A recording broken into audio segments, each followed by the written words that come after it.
Alors bonsoir à tous, bonsoir Docteur Tellière. Bonsoir. Merci de nous recevoir ce soir et d'accepter de répondre à nos questions et puis d'aborder les phages dans la maladie de Lyme. Alors justement ce soir, d'abord vous ferez une petite présentation pour que les gens qui ne vous connaissent pas puissent un peu vous découvrir. On parlera ensuite donc des bactériophages évidemment.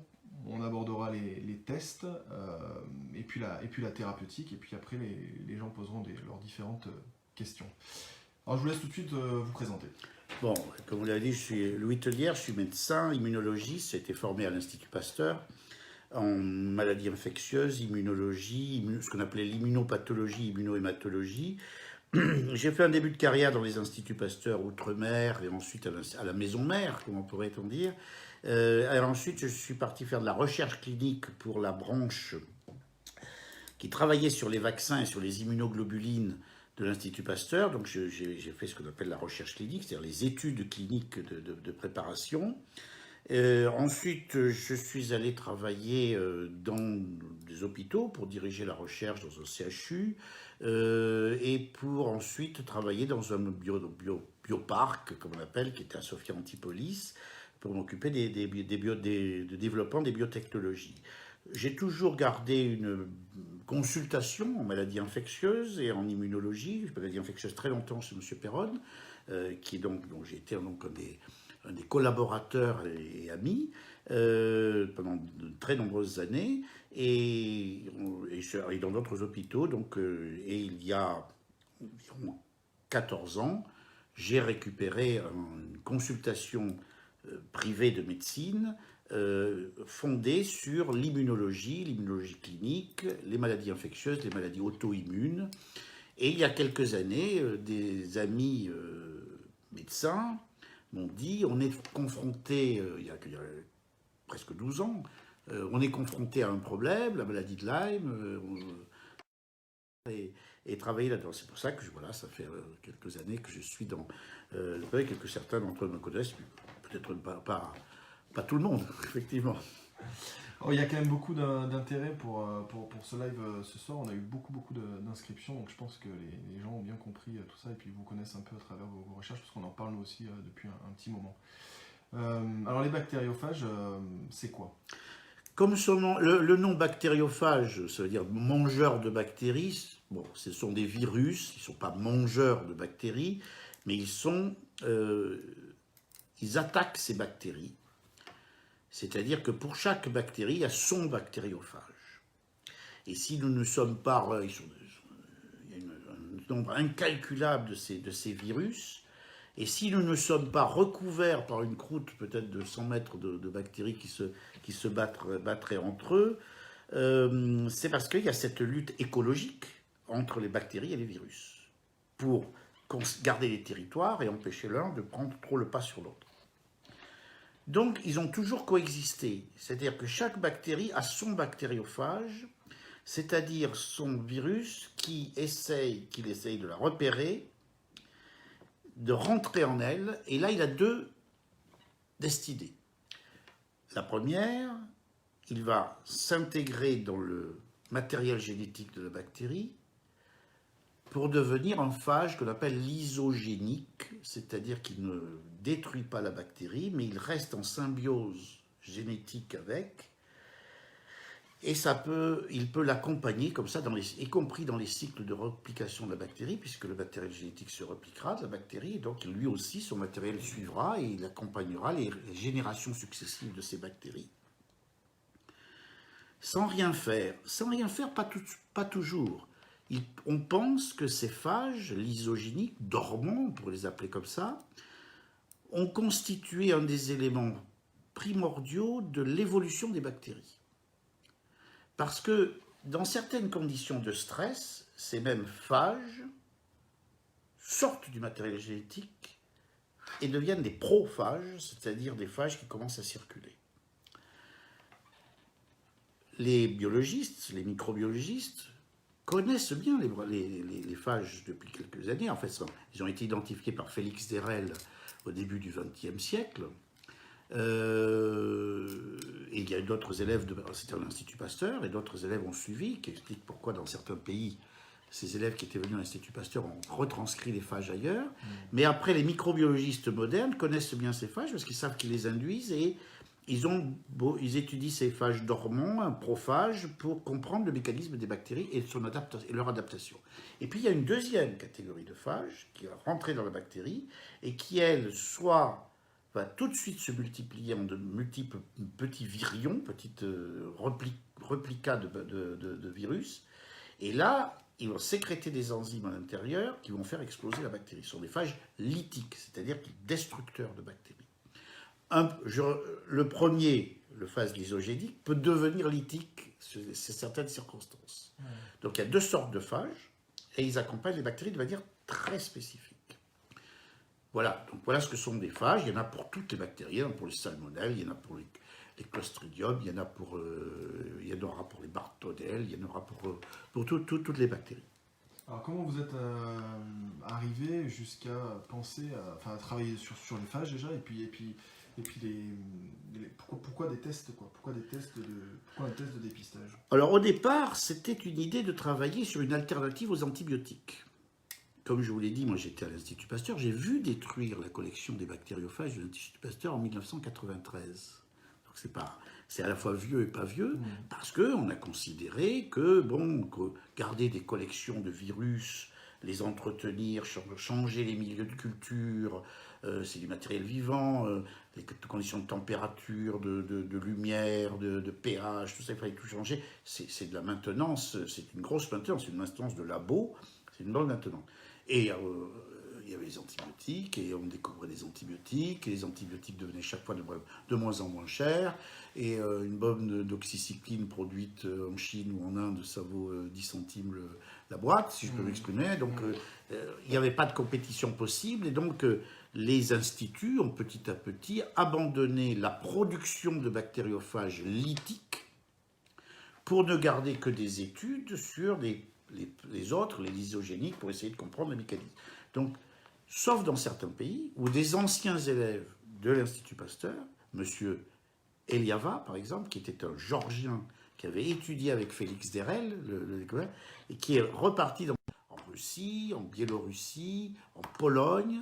Il est resté des activités de soins par les phages et des collections de phages. Donc, qu'est-ce que j'ai fait? Qu'est-ce que nous avons fait? On a interrogé ces instituts pour leur demander « Est-ce que vous avez des phages de Borrelia ?» Non, trop compliqué à trouver, trop compliqué à cultiver, trop compliqué à associer, on n'en a pas. Donc on se retrouvait devant une page vierge de ce côté-là. Et donc il a fallu s'intéresser à des équipes qui seraient susceptibles de nous aider à retrouver ces phages lytiques, sauvages ou induits, et de pouvoir les utiliser. Je continue. Si je continue, l'histoire est juste un peu plus longue. Je savais qu'en Angleterre, je m'intéresse un peu à ces histoires, c'était un peu mon idée, si on peut dire, au départ. Il y avait une équipe très active en Angleterre, Leicester, comme on dit, Leicester, où le professeur Clockie est là-bas très très connu parce qu'il avait mis au point justement cultiver et commencer à utiliser un phage pour une infection très grave, celle par le Clostridium difficile, vous savez, cette bactérie nosocomiale qui est mortelle. Elle est très très dangereuse, il n'y a pas beaucoup de traitements, et ça a tué des tas de gens dans les hôpitaux, et voilà. Et donc elle est très connue, il y a des traitements comme ça, et donc voilà, j'ai eu la chance de soigner un jeune enfant autiste qui avait une borréliose, et traité par des traitements séquentiels antibiotiques, il s'est considérablement amélioré. Et son père m'a demandé qu'est-ce qu'il pouvait faire pour moi. Je lui ai dit, mettez-moi en relation avec le professeur Clockie, aidez-moi à démarrer l'affaire. C'était il y a 4 ans. Donc c'est une histoire à la fois humaine, vous voyez ce que je veux dire, et c'est une belle histoire. Enfin, c'est une belle histoire. C'est une histoire humaine, quoi. Voilà, c'est une belle... Et donc, il y a 4 ans, on a commencé. Et bien sûr, on cherchait des phages sauvages, lytiques, ou qu'on pouvait induire dans les cultures de Borrelia. Donc, on a commencé à apprendre à cultiver les Borrelia. Ça a l'air de rien. Mais il y a très peu d'équipes dans le monde qui savent cultiver des Borrelia. Il en reste 7 ou 8. D'accord? Cultiver des Borrelia sur une boîte de pétri ou dans un milieu en suspension, c'est très compliqué. Parce que c'est une bactérie, comme on dit, qui est intracellulaire, qui n'aime pas l'oxygène, qui n'aime pas ci, qui n'aime pas ça. C'est pas une des plus faciles à cultiver. Et donc, ce qui fait que on a appris ça. On a appris d'abord à induire ces phages, à en trouver, à en repérer, à en induire et à essayer d'en chercher dans la nature. Donc les premières années, nous sommes allés dans les forêts de Suède avec un autre professeur qui était à Göteborg et avec et également dans le nord de l'Écosse et dans certains abattoirs allemands où il y avait du gibier pour essayer de trouver là où vivaient les animaux porteurs de tiques et donc de Borrelia, si on pouvait trouver des phages sauvages. On en a trouvé, mais on a réussi surtout à les induire. Et donc, on a réussi à caractériser ces bactériophages et les trouver. Ça, c'était le début de l'histoire. C'était la première étape. Trouver des phages, les caractériser, qu'ils soient sauvages ou qu'ils soient induits. Quand on a caractérisé un phage, la deuxième étape, c'est de trouver sa séquence génétique. Parce qu'il faut comprendre que les séquences génétiques des Borrelia qu'on utilise sont répertoriés, mais les phages n'étaient quand même pas répertoriés. Donc il a fallu qu'on trouve la séquence des phages de spécifiques de Borrelia. Et à partir de ce moment-là, on s'est dit, bon voilà, qu'est-ce qu'on fait? On va peut-être essayer de cultiver des phages. Le problème qui est arrivé très vite, c'est qu'on nous a dit, mais attendez, attention, ne croyez pas que vous allez pouvoir traiter à part des phages comme ça. Injecter ou faire avaler des virus vivants à quelqu'un, même s'il est malade, niet. Sur un plan réglementaire. Sur un plan réglementaire, de sauvegarde, de tolérance, de peur, de quoi que ce soit, parce qu'on va vous dire, ce virus, qu'est-ce qu'il devient? Est-ce qu'il va muter? Est-ce qu'il va devenir... est-ce qu'il va perdre sa spécificité, devenir... il va commencer à attaquer des trucs qui ne devrait pas attaquer? Normalement, non. Mais enfin, c'était un obstacle majeur. Deuxièmement, on était donc placé devant un choix. On se disait, qu'est-ce qu'on va faire de ces phages si on ne peut pas les utiliser? Et l'idée nous est venue. L'idée nous est venue au bout de 2 ans à peu près. On se dit, mais si on sait trouver des phages, ça pourrait peut-être devenir un moyen de diagnostic. Partant du principe que s'il y a des phages, c'est qu'il y a des bactéries. Et des bactéries vivantes. Bon, je dirais, d'accord, mais il y a d'autres tests, comme les polymérases chain reaction, des PCR, de matériel bactérien, de matériel génétique bactérien qui peuvent le faire. Oui, mais la différence, il y a une différence notable. Premièrement, les phages circulent. Ils sont dans la circulation sanguine. À la recherche de bactéries, je dirais presque désespérément à la recherche de bactéries, parce que s'ils ne la trouvent pas, ils meurent. Et ils sont beaucoup plus nombreux que les bactéries. Donc ce qui fait qu'on calcule que pour une bactérie, il y a 30 à 100 à 200, quelquefois 300 phages. Surtout quand ils se sont multipliés. Donc la chance, la statistique est plus favorable. Bien sûr. Les phages circulent, donc on les trouve dans le sang, et sont entre 30 et 100 fois plus nombreux que les bactéries. Donc on a statistiquement plus de chances de les trouver dans une prise de sang que de trouver un matériel génétique simple. Donc c'était d'ailleurs quand on a présenté, c'est un collègue américain qui l'a dit, c'était devenait donc un système d'amplification vivant, in vivo, vivant, de l'existence des bactéries. Comme s'il y avait une grosse loupe, on trouvait les phages, multiplié, ça grossissait de 30 fois, parce que si on trouvait 30 copies de ce phage, ça voulait dire peut-être qu'avec une seule bactérie, mais c'est comme s'il y avait une énorme jumelle de grossissement. Et donc on a travaillé là-dessus. Donc l'idée, le paradigme renversé, on ne cherche plus le gibier, on cherche le chasseur, on ne cherche plus la bactérie, on cherche son parasite obligatoire qui cherche à la trouver pour pouvoir vivre. Et donc, on a été la première équipe à penser à faire un test diagnostique à partir de bactériophages. Ça ne s'était fait pour aucune maladie, et c'est tombé sur... Non, mais parce que, comme je vous disais, oui, c'est étrange, mais c'est comme ça, vraiment. Hein. C'est-à-dire que les bactériophages avaient été utilisés pour leur action d'attaque des bactéries, avaient été utilisés pour comprendre les mécanismes biologiques des bactéries et d'adaptation des bactéries. Et je ne sais pas pourquoi, vous savez, dans la médecine, il y a des choses comme ça. Voilà, cette idée, mais pourquoi on l'utiliserait pour des tests? Et quand on en parle avec des microbiologistes plus haut niveau partout dans le monde, ils nous regardent, il y a 2 secondes de blanc, ils disent mais c'est superbe. Donc voilà, on n'a pas eu sur le plan scientifique, sur le plan médical et scientifique, d'obstacles, disons ça. Donc voilà, l'idée c'est ça. C'est au départ travailler sur les phages lithiques, les caractériser et s'en servir comme diagnostic. Si je peux rajouter quelque chose, mais comme je vous l'ai dit, ils sont spécifiques. Donc le matériel génétique du phage est spécifique de la bactérie. Et donc on peut trouver les différentes espèces de bactéries.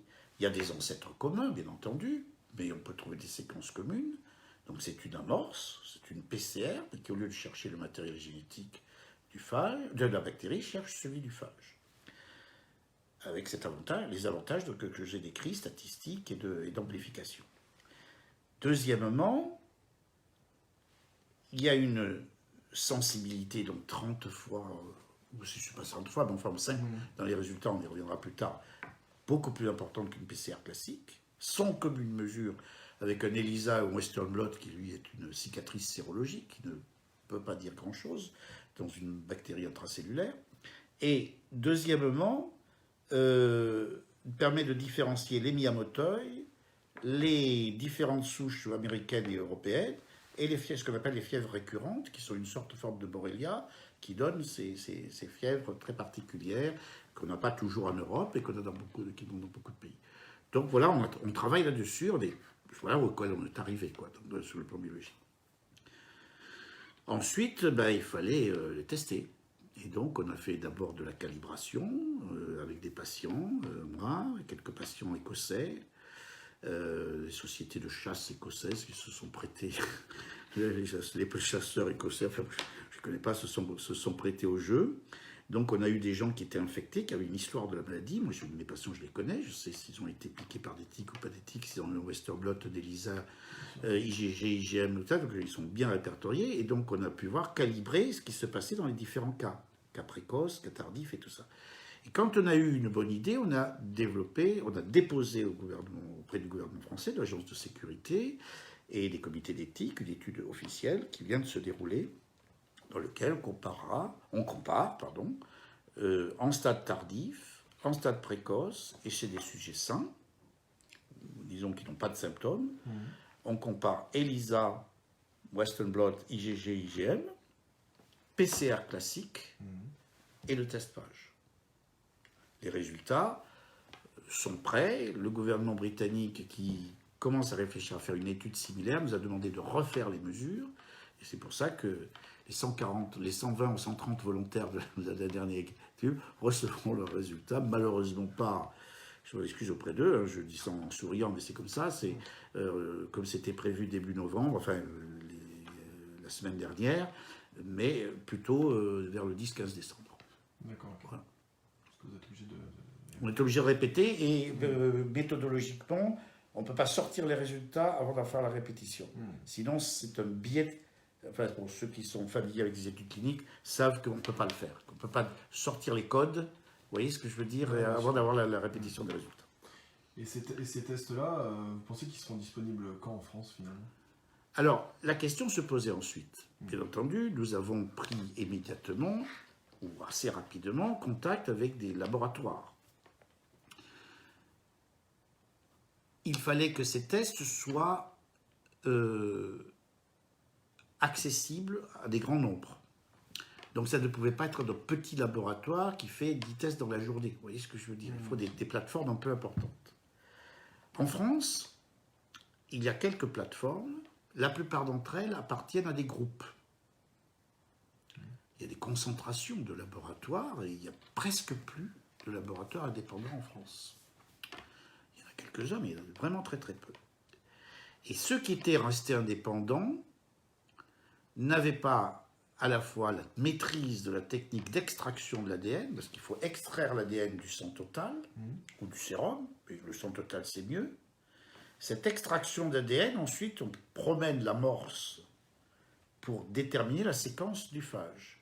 Cette extraction d'ADN, si on veut qu'elle soit de qualité, et là j'avais discuté avec beaucoup de microbiologistes, M. Montagnier aussi, qui travaille sur des tests de PCR différents d'origine ARN, me l'a confirmé aussi, c'est la bonne vieille méthode de l'extraction manuelle avec l'éthanol à chaud qui fonctionne.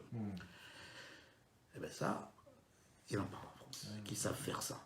Bon, donc la question était réglée. Il nous restait des plateformes européennes. On les connaît, Allemagne, Belgique, bon, il y a des plateformes européennes. Donc il fallait, parmi ces plateformes européennes, celles qui sachent maîtriser cette technique. Sur les 4 ou 5 plateformes européennes, il n'y en avait plus qu'une.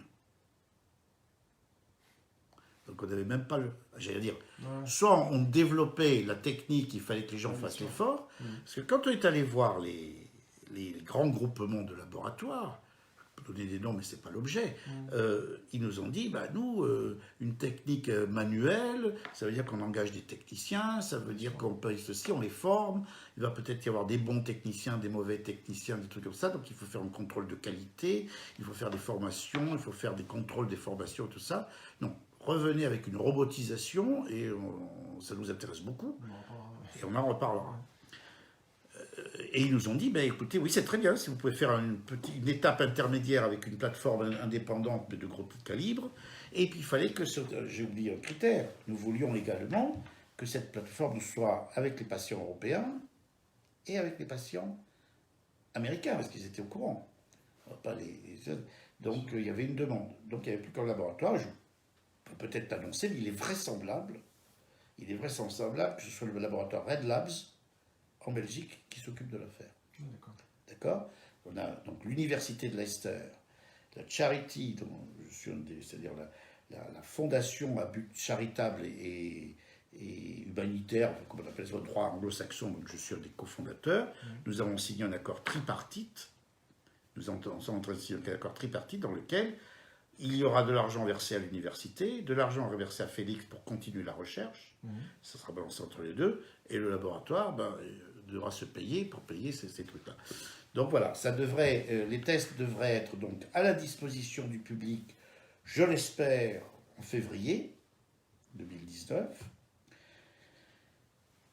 A priori, sauf si je dois apporter un démenti, chez Red Labs à Bruxelles. D'accord, voilà. C'est une très bonne nouvelle. Voilà, d'accord. Donc voilà.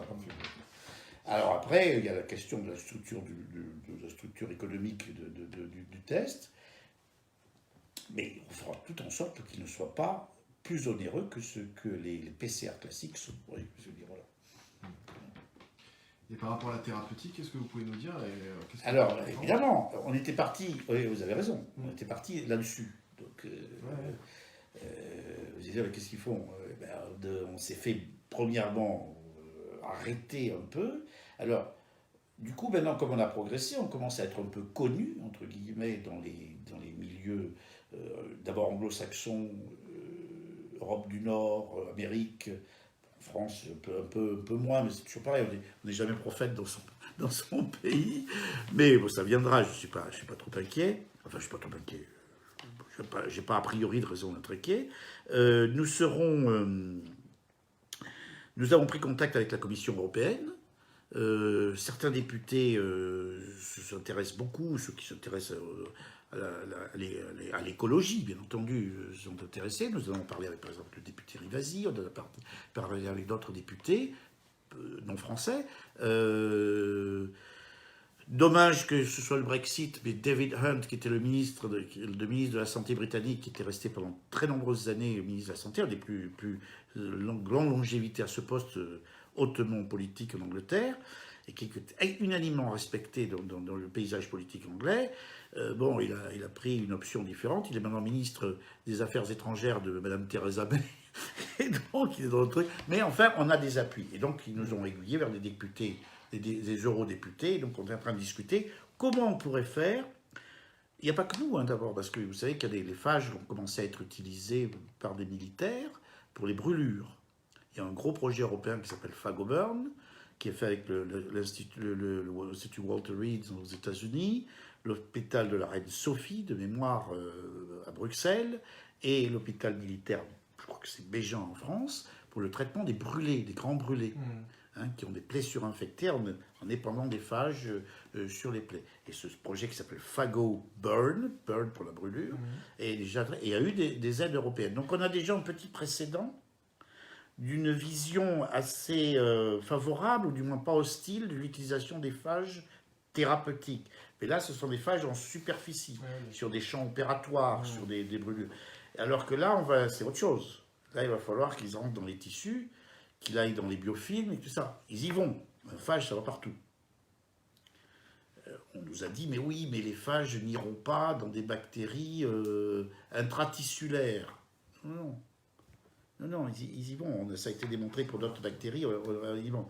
Et les phages n'iront pas là où il y a des biofilms. Non. Ils y vont quand même. C'est plus difficile, c'est évident. Hein, d'accord, ok. Donc on ne désespère pas de ce côté-là. Mais pour terminer sur la partie du traitement, quand on a caractérisé les phages, on a trouvé les produits qu'utilisent les phages. Hein, vous avez dit, c'est comme un module lunaire. Il arrive comme ça sur la surface de la bactérie. Il fait un trou dans la bactérie, et là, il va se développer et soit s'intégrer dans le génome de la bactérie, soit se multiplier, faire des petits phages, et exploser. Mais pour faire exploser, donc il fait un trou, il fait un enzyme. Il faut un enzyme pour faire le trou. Pour la couche bactérienne, c'est des lipopolysaccharides, et il faut des enzymes spéciaux qui trouent cette membrane. Ensuite, pour la faire exploser, il faut ce qu'on appelle des lysines, c'est-à-dire des protéines qui détruisent de l'intérieur, endolysines, et on les a trouvées. Donc là, on est en train de les avoir fait fabriquer exprimés par des cellules, ce qu'on appelle de l'ingénierie biologique, du biofarming, comme disent les anglo-saxons. On a trouvé quelques grammes d'une petite poudre, et on est en train de les tester actuellement à l'ESTER, mais également au CHU de Baltimore, avec le professeur Zhang, où on teste ça sur des cultures, également, c'est aussi une équipe qui sait cultiver les Borrelia, et on va, si ça marche bien, on les testera peut-être sur des petits modèles animaux. Parce qu'il y a des petits modèles, des modèles de petits animaux, pas des petits modèles animaux, il y a des modèles de petits animaux, il y a des variétés de souris qui font la Borrelio. C'est ce que dit en tous les cas Zhang, qui les a répercutés. Et c'est lui qui avait étudié les cocktails d'huile essentielle, Zhang, hein, sur les bactéries. Là, il teste des combinaisons d'antibiotiques aussi, il a publié beaucoup là-dessus. C'est un monsieur très très bien. Et il a l'avantage que c'est dans son CHU à Baltimore. Il a à la fois ces cultures, cette capacité de cultiver là-bas, comme Eva Sapi également du côté de Columbia, de New York, je ne sais plus, et ils sont capables de le faire, et donc on peut faire des tests. Et c'est ce qu'on va faire. Donc ces produits, on va peut-être les utiliser. Ouais, et alors sous quel délai vous pensez que les malades sont passés? Donc, on va les utiliser sur les boîtes de pétri, en surface. On va les utiliser dans des cultures en tridimension. On va ensuite les tester sur des modèles de petits animaux. Et là, il y a deux options. Soit on en fait un médicament, et là, phase 1, phase 2, phase 3,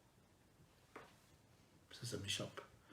C'est du temps, de l'argent, et sont hors de portée, même d'une université britannique, d'une charity franco-anglaise, voilà, même de fonds européens classiques qui voudraient aider.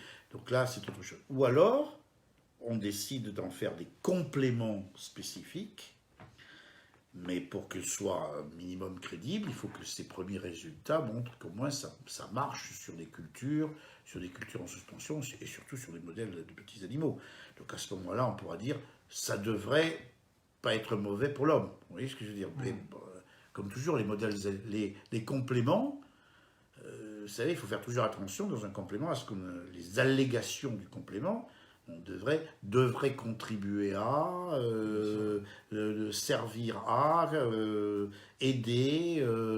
Voilà, il faut faire attention. Tant qu'on n'a pas fait d'études cliniques, on ne peut pas affirmer. Ouais, bien sûr. Donc, quand est-ce que ce sera à disposition? Je vous réponds dès que possible. Et dès que nous sentirons que nous avons quelque chose, nous prendrons une décision, on tendra à informer les gens en disant, écoutez, voilà ce que l'on peut en faire, c'est trop long, donc on l'a cédé ou on va faire ça. Oui, c'est ça. Mais pour l'instant, je ne peux pas répondre. Ça commence. Voilà. Ouais, c'est le début. Ouais. Et par rapport à toutes ces recherches, toutes ces avancées, vous avez des soutiens financiers de l'État, de mécènes, d'investisseurs. Comment ça fonctionne ça a commencé, vous savez, les histoires de biotech, ça commence toujours, les gens disent, par ce qu'on appelle le love money. C'est-à-dire l'argent, il n'y a pas d'amour là-dedans, mais enfin, il y a des gens qui vous aiment bien et qui vous aident. Le père du jeune enfant a été le premier. Il a donné de l'argent, et beaucoup d'argent. Même si c'est quelqu'un qui avait une certaine aisance, il a donné beaucoup d'argent. J'ai des amis qui m'ont aidé. Nous avons fait, je sais qu'il y a eu j'ai fait des demandes de dons, il y a eu des associations qui m'ont aidé, il y a eu des particuliers qui m'ont aidé, et nous avons réussi à lever entre les dons, mon argent personnel, l'argent de la personne dont je parle, l'argent d'amis proches, l'argent d'associations et l'argent de donateurs individuels, qui ont quelquefois donné 5 euros. Nous avons réussi à lever en France environ 130 000 euros, 130 ou 140 000 euros. En Angleterre, entre les sociétés de chasseurs, tout ça, on a relevé à peu près 250 à 300 000 euros. Il y a une culture de la charity qui est un peu différente là-bas, mais voilà, c'est comme ça. Et puis on a eu le gros donateur de départ aussi là-dedans. Et donc l'ensemble a fait à peu près 400 000 euros, grosso modo. C'est quand même des sommes considérables. Et qu'on a pu, ça nous a permis de 4 ans. Quand vous savez, les Anglais, ils vous disent on va travailler sur Borrelia, ça coûte tant. Le professeur qui tient son laboratoire dans une université britannique, il dit, moi je suis bien d'accord, j'ai fait sur Clostridium, vous voulez que je fasse sur Borrelia, oui. Écoutez, je vais mettre un PhD qu'on appelle un doctorant là-dessus, plus une biologiste, plus le matériel, plus ceci, c'est tant par an. Donc si on veut continuer à travailler ce qu'on va faire, parce que dans l'idée du bactériophage comme test, on peut transposer cette idée à Bartonella, à Babesia. On peut transporter cette idée à Mycoplasme.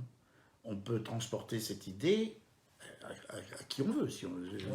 À quoi veut-on bien s'intéresser? Donc des bactéries difficiles à diagnostiquer, difficiles à traiter. Là où il y a une valeur ajoutée à faire ça. Et bien chaque fois, c'est pareil, c'est grosso modo...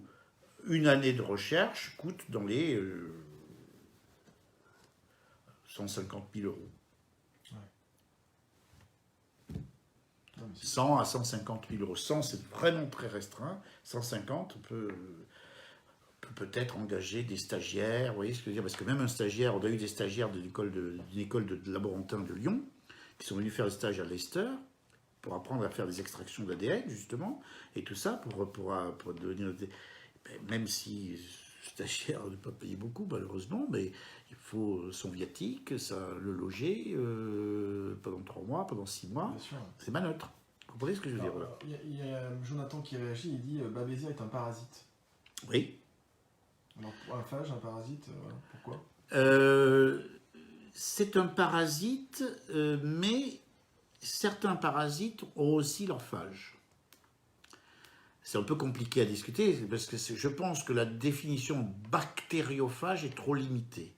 C'est-à-dire que tout organisme intracellulaire ou tout organisme vivant, sauf les virus eux-mêmes. Les virus n'ont pas leur propre phage. Les virus sont des... Mais tout organisme, et il y a des phages de Babesia. Il y a des phages de Babesia. Ça, c'est certain, ça a été déjà diagnostiqué. Mais la question était pertinente. On pourrait dire, pourquoi c'est un parasite, donc c'est pas une bactérie, donc ça... Mais ça peut se faire. Alors après, il faut savoir que Babesia circule un peu plus, mais pas trop. Donc les PCR de Babesia, je crois que les patients le savent, et les médecins et les biologistes, on a commencé à travailler avec les écoles vétérinaires au début sur les Babesia qui ont démontré que la Babesia passait à l'humain, ce qu'on ne savait pas il y a encore peu de temps. Et c'est parce qu'il y a des équipes à Nantes, dans d'autres écoles vétérinaires, qui ont fait les premiers travaux pour démontrer par des PCR qu'il y avait des choses. Mais c'est compliqué. Bartonella est très très difficile à diagnostiquer. Parce que c'est peut-être encore plus difficile que Borrelia. Au point de vue, immunologie classique, et même pour PCR. Moi, j'ai vu aux États-Unis des profs, même de vétérinaires, qu'on a rencontrés à l'ILADS à Chicago, qui ont dit, il m'a dit, si vous trouvez un truc sur Bartonella, ça va être extraordinaire. Et je pense qu'on va la trouver. Mais les dernières nouvelles de Lester étaient plutôt bonnes. Voilà. Donc, et on a une question, quelqu'un qui nous demande, c'est Karim qui nous demande, les phages peuvent détruire aussi les candidats? Non. Non.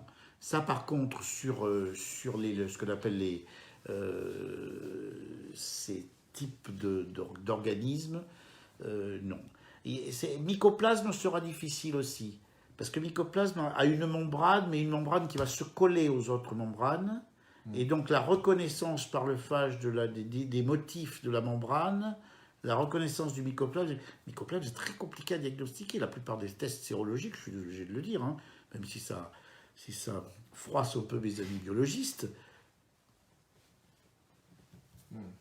je suis pas, je fais un peu de body language, comme on dit, mais je ne suis pas persuadé que ce soit d'une très très grande sécurité d'emploi. Vous voyez ce que je veux dire? Voilà. Voilà. Donc, malheureusement, hein, parce que mycoplasme pneumoniae, mycoplasme urinaire sont des co-infections rencontrées souvent dans le désordre immunologique créé par la maladie de Lyme. D'accord, ok. Donc avec ce qu'on appelle les co-infections, qui sont peut-être des infections qui sont venues avant, ou qui existaient avant, et qui ont pu se révéler puisque la maladie a désorganisé le système immunitaire. C'est maintenant quelque chose qui est connu, et en particulier, peut-être que les gens ne savent pas, c'est la partie du système immunitaire qui est détraquée par la Borrelia, c'est essentiellement, on a beaucoup parlé de TH1, TH2, mais ça, c'est de la tarte à la crème, excusez-moi. Là, vraiment, la partie qui est intéressée par... Et là, maintenant, on commence à avoir des travaux scientifiques qui commencent à sortir. C'est la partie qui est détraquée par la Borrelia, c'est la partie du complément. Vous savez que la partie... Vous avez une immunité immorale, une immunité cellulaire, et vous avez une troisième partie du système immunitaire qu'on appelle le complément. Le complément, c'est un système qui d'abord signale les antigènes dangereux dans la première étape de la cascade du complément, et ensuite, à la bout de certaines étapes, il y a des voies du complément, enfin peu importe. Au début, il signale, c'est un système de signalisation, celui-là est dangereux, il favorise, il complémente, il favorise l'attachement antigène-anticorps, il le favorise, et ensuite il va favoriser une deuxième chose, ce qu'on appelle le Membrane Attack System, complexe plutôt, MAC, et donc il va favoriser la destruction de la membrane bactérienne donc l'attaque par les macrophages, l'obsolisation, l'attaque par les macrophages, la signalisation à des cellules qui vont détruire la membrane. Eh bien, on se rend compte que Borrelia suractive la première partie, donc c'est pour ça qu'il crée une surexpression du système immunitaire, et en fin de complément, il l'annihile. Il l'annihile ou il la détruit. Et donc à ce moment-là, il contribue à affaiblir la réponse immunitaire dans son expression finale. C'est à ça que sert le complément. Et le système complément, c'est prouvé ça, hein. C'est des travaux. C'est pas de la spéculation luthelière ou quoi que ce soit. Donc suractive la première partie du complément, désactive la dernière partie. Donc il y a vraiment, de manière démontrée par des papiers, il y a l'exposition à des spiroquettes et à des borrelia non spiroquettales modifie ces deux parties, ces deux extrémités du complément. Est-ce que c'est la seule explication du système immunitaire? Mais d'accord. Donc peu importe, système immunitaire détraqué, et donc il y a ces co-infections. Je dévie un peu, je vous prie de m'excuser. Non, mais c'est super intéressant. On a Antoine qui nous demande, et donc là on a les phages correspondant à toutes les souches de Borrelia présentes en Europe. En Europe, aux États-Unis. Et on a, parce qu'elles ont des ancêtres communs, mais ensuite des déterminants spécifiques. Mais grosso modo, il y a un groupe de Borrelia qui est le Borrelia sensu-lato, qu'on appelle, les Borrelia sensu-lato avec toutes leurs définitions, Aspergillosis, Spibelmani, Valesani, Burgdorferi, c'est ça qui sont là. Et puis il y a un groupe très particulier qui est Miyamotoi, qui lui a un déterminant antigénique particulier dans la Borrelia, et donc le phage aussi est différent. Il n'est pas d'ancêtre commun, il n'est pas complètement. Et puis, il y a les fièvres récurrentes, ce qu'on appelle ces Borrelia recurrentis, hein, qui sont ces fièvres avec des manifestations arthralgiques très très présentes dans le Moyen-Orient, très présentes en Afrique, très présentes en Asie, et qui sont un vrai problème qui sont un gros problème de santé publique. Je ne parle pas des rickettsioses. Hein. Les rickettsioses, c'est autre chose, c'est transmis par les tiques, c'est aussi une bactérie auquel on va s'attaquer, mais voilà, c'est ça. Donc il y a vraiment une spécificité. Pour répondre à la question, on pourra déterminer si on a une Borrelia. Dans l'avenir, plus précis, on déterminera, vous avez une Borrelia de tel type, vous avez une Miyamotoi, ou vous avez ceci. Et bien entendu, on sera aidé. Mais bon, là, j'allais dire que la biologie et les PCR de type classique savent le faire, ça, ce qu'on appelle la spécificité. Ce qui manque à ces tests de biologie par anticorps et par PCR, c'est la sensibilité. Ouais, bien sûr. D'accord. Aujourd'hui, au niveau international, vous voyez qu'il y a un intérêt aujourd'hui pour les phages. Oui, il y a un intérêt, je vous ai dit, parce que, bon, c'est pas forcément pour Borrelia, bien entendu, mais il y a une grosse résistance aux antibiotiques qui intervient. C'est un problème de santé publique majeur. Il y a de plus en plus vous savez qu'il y a deux sortes de résistances. Hein. Il y a des résistances par sélection de mutants résistants, et donc l'utilisation de tapis d'antibiotiques, toujours les mêmes, y compris dans le traitement de Borrelia, je suis désolé de dire ça, mais enfin, à mon sens, en tous les cas, expose à trouver ce genre de résistance. Vous avez, Borrelia a une autre forme de résistance, qui sont les formes rondes, kystiques, empouillées dans les biofilms et tout ça, mais il y a aussi la résistance aux antibiotiques. Si on expose une bactérie au même antibiotique, ou à la même famille d'antibiotiques longtemps, on a statistiquement des chances de trouver un mutant pour qui ça ne fait pas grand-chose. Et qu'est-ce qui se passe? C'est pas papa et maman mutant avec la loi de Mendel, c'est le mutant, 2 mutants, 4, 8, 16, 32, 64, enfin bon. Ouais. Et ce qui fait que, comme c'est les seuls qui résistent, les autres disparaissent, il n'y a plus que des mutants résistants. Et c'est en train d'arriver pour les staphylocoques, c'est en train d'arriver pour certaines souches de streptocoques, c'est en train d'arriver pour les syphilis, pour les tuberculoses, qui sont un gros problème actuellement, les tuberculoses multirésistantes qui existent, tout ça. On pensait au début que c'est les gens qui étaient immunodéprimés, ou qui avaient des sida, ou des HIV, pardon, excusez-moi, ou qui avaient mais pas toujours. Maintenant, il y a des souches résistantes qui se baladent, les infections nosocomiales galopent dans les hôpitaux, parce qu'il y a une concentration dans les hôpitaux maintenant modernes, sont des hôpitaux dans lesquels les services sont bloqués et rebloqués, donc il y a des circulations de germes sur les plateaux, dans les trucs, les repas, tout ça, ça se croise dans tous les sens. C'est une complexité hygiénique terrible à gérer par rapport à l'hôpital pavillonnaire, où il y avait le pavillon de ceci, le pavillon de cela, et il y avait 100 mètres entre les deux. Et alors c'était un autre casse-tête, c'était la circulation des brancards, des bidules et tout ça, mais il fallait sortir dehors, aller en plein air, se mettre... Les gens qui ont connu les anciens hôpitaux s'en souviennent. Mais là, il y a un gros problème. Il y a un gros problème. Donc les phages intéressent. Les phages intéressent parce qu'à cause de cette multirésistance des antibiotiques accrue, on ne trouve plus d'antibiotiques. Il y a très peu, il n'y a pas de recherche. Il n'y a pas de recherche. Il y a très peu de... Ce qui fait qu'on essaye de recycler des anciens antibiotiques. On l'a bien vu pour la maladie de Lyme. On a recyclé des anciens anti-lépreux, ce qu'on veut, vous voyez ce que je veux dire, anti-tuberculeux, anti-lépreux. On a essayé des choses, la rifadine, la notésie. Vous voyez ce que je veux dire, l'nitrosinamide, tout ça, on était recyclés.